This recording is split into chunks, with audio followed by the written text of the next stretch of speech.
Barshi police ठाण्यातील CCTV फुटेजमधून policy अत्याचार उघड. एपीआय ज्ञानेश्वर उदार आणि एपीआय दिलीप ढेरे यांनी विनोद जाधव यांना मारहाण केल्याचे स्पष्ट. सोलापूर. बार्शी प्रतिनिधी. बार्शी शहर पोलीस ठाण्यातील सीसीटीव्ही फुटेजमधून धक्कादायक प्रकार समोर आला आहे.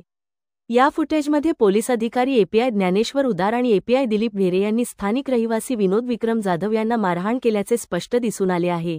ही घटना 7 जानेवारी 2024 रोजी रात्री सकाळचे 10:30 ते सकाळचे 11च्या सुमारास घडली. विनोद जाधव यांनी त्यांच्यासोबत झालेल्या मारहाणीविषयी न्याय मागण्यासाठी आवाज उठवला होता.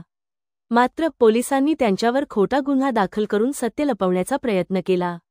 मात्र सीसीटीव्ही फुटेजमुळे पोलिसांची दडपशाही उघड झाली आहे. तक्रारदार विनोद जाधव यांनी दिलेल्या माहितीनुसार 7 जानेवारी रोजी रात्री बालाजी पवार नामक व्यक्तीने त्यांच्यावर अचानक हल्ला केला. या घटनेची माहिती देण्यासाठी जाधव यांनी 112 क्रमांकावर फोन करून पोलिसांना कळवले. पोलिसांनी त्यांना तक्रारीसाठी बार्शी पोलीस ठाण्यात बोलावले. मात्र तिथे एपीआय ज्ञानेश्वर उदार यांनी प्रथम त्यांचा मोबाईल काढून घेतला आणि त्यानंतर त्यांच्या अंगावर हात टाकून मारहाण करण्यास सुरुवात केली. काही वेळानंतर एपीआय दिलीप ढेरे यांनीही त्यांना लाथाबुक्क्यांनी मारले. तक्रारदार विनोद जाधव यांनी आपल्या वकिलांच्या माध्यमातून सीसीटीव्ही फुटेज मिळवण्यासाठी माहिती अधिकार आरटीआय अंतर्गत अर्ज दाखल केला.